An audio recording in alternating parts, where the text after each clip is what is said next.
Hello everyone! Today, I'm going to show you an incredible trick, transforming this simple motorcycle horn, often overlooked, into a powerful, versatile tool. I'll remove the horn from the motorbike.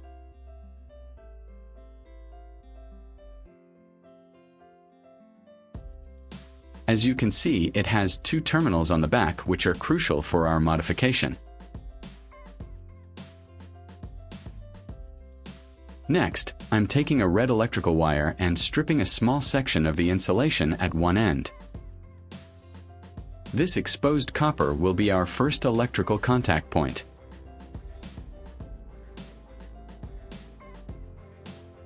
I'll carefully attach this stripped end to one of the horn's terminals, twisting it tightly to ensure a secure connection for optimal conductivity. A strong connection is key for good electrical flow.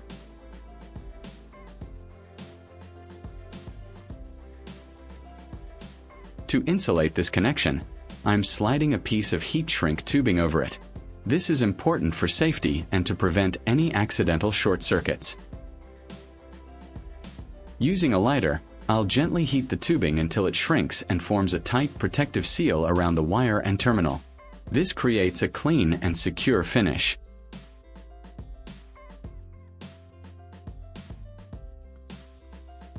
I'm repeating the process with a blue electrical wire. I strip the insulation from one end of the wire.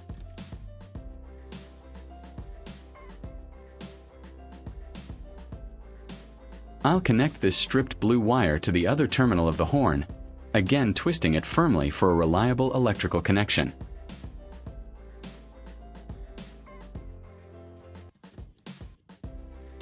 Leave a comment and let me know which country you are watching from. It's great that we can connect and chat from all over the world.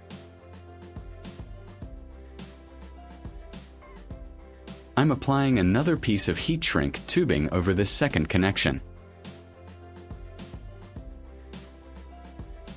A quick pass with the lighter seals it perfectly, giving us a robust and safe wiring setup for the horn.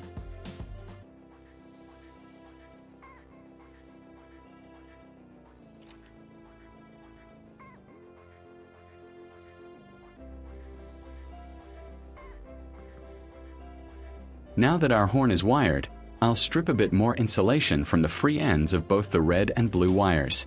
This exposes more copper, which will be essential for connecting to our next component.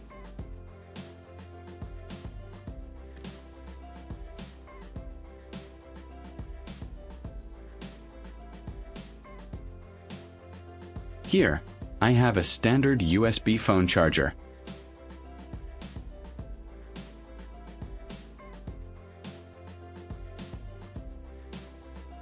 I'm carefully prying open the charger casing with a utility knife.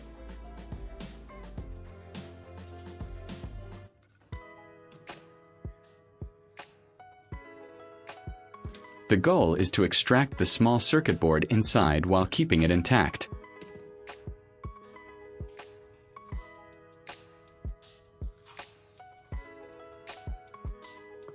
I'll place the circuit board on a small wooden block for stability while I work on it. I'm now applying a small amount of solder to each of the exposed contacts on the circuit board. This prepares them for connecting our wires.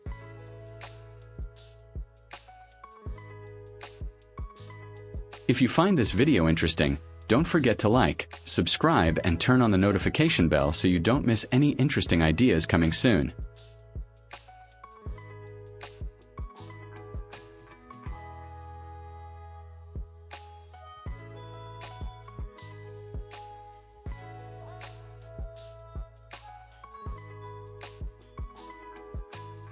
Here's the empty charger casing. I'm using a drill to make two precise holes on the top cover of the charger casing. These holes need to align perfectly with the original pins of the charger, as they'll house our new connection points.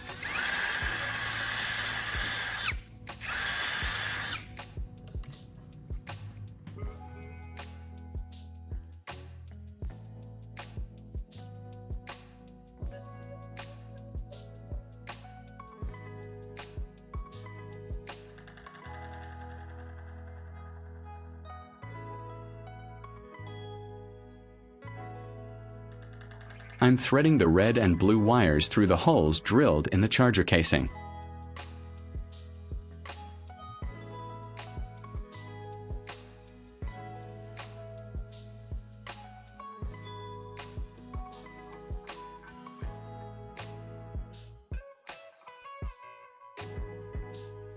Using a soldering iron, I'm carefully attaching the two red and blue wires to specific points on the circuit board.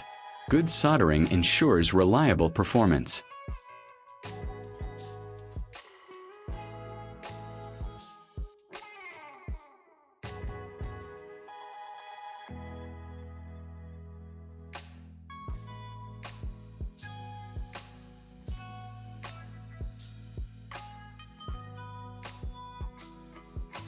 With the wires soldered, I'm gently placing the modified circuit board with the horn wires back into the charger casing. It needs to fit snugly inside.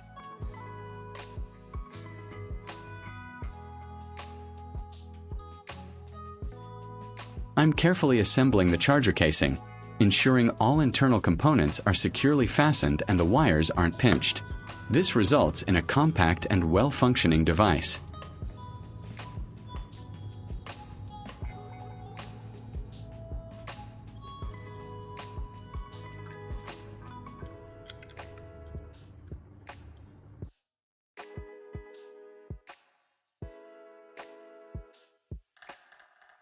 To add extra stability and prevent any movement, I'm applying hot glue around the edges where the horn connects to the charger adapter.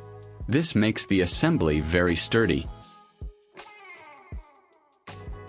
Our modified horn integrated perfectly with the charger. It's now a single unified device. Next, I have a standard electrical wall socket mounted on a wooden block. I'm unscrewing and carefully removing the faceplate of the wall socket to access the internal terminals.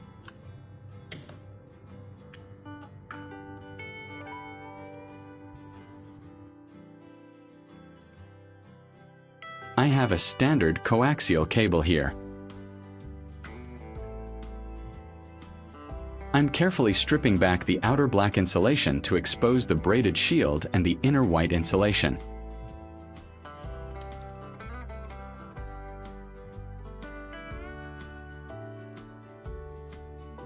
The braided shielding will be twisted together to create a separate connection point.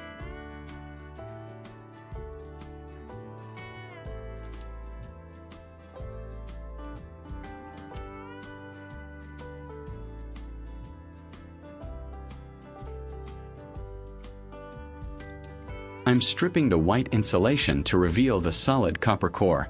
This meticulous preparation ensures proper signal transmission. I'm connecting the central copper wire to one terminal of the electrical outlet and tightening the screw. This ensures good electrical contact. I will connect the remaining braided casing to the second terminal of the power socket and tighten the screw. Both power lines are now connected. With the wires securely connected, I'm replacing the faceplate of the wall socket, making it safe and ready for use.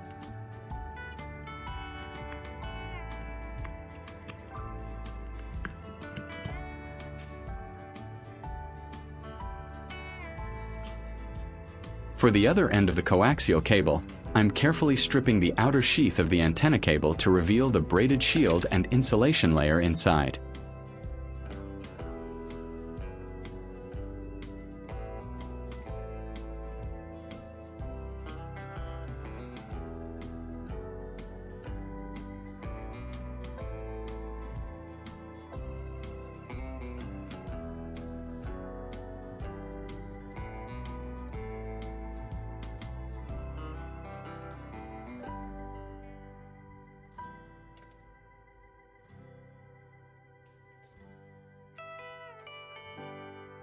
I'm attaching an F connector to one end of the prepared antenna cable.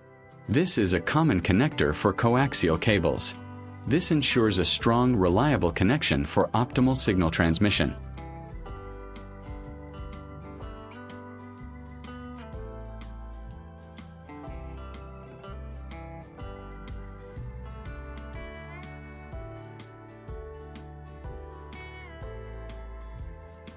I'm plugging our modified horn charger unit into the wall socket. This clever arrangement will allow our device to act as an antenna booster.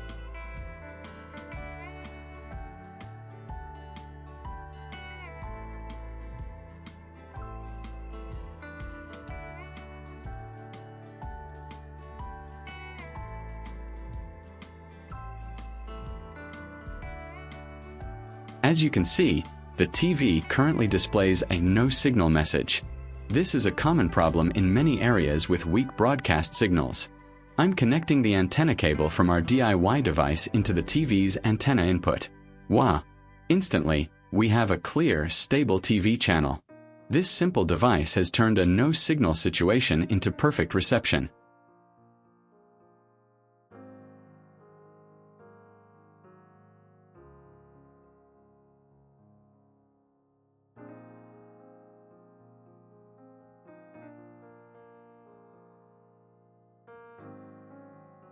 I can effortlessly switch between different channels, and every single one comes in crystal clear. The picture quality is fantastic, even without a traditional antenna.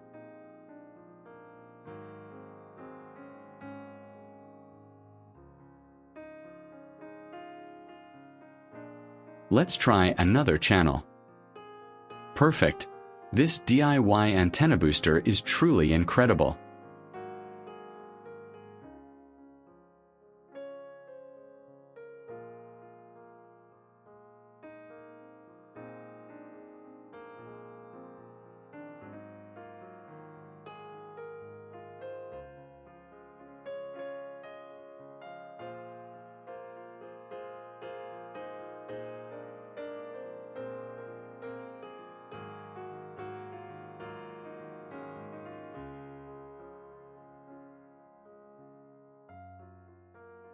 Just to prove it's not magic, let me unplug the antenna from the back of the TV.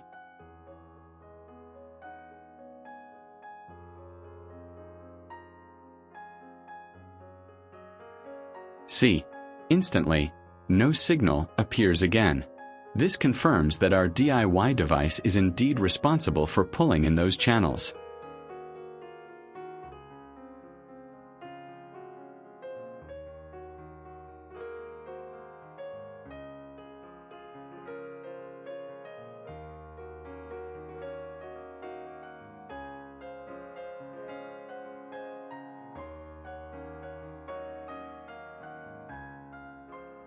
Now, reconnecting it, and just like magic, the picture returns. This clearly demonstrates that our homemade antenna is working perfectly. This amazing device truly solves the problem of poor TV reception simply and affordably. Switching channels is smooth, and the quality remains excellent. This project shows that with a bit of creativity, you can achieve truly surprising results and improve your daily life. Thank you for watching, and I'll see you in the next one.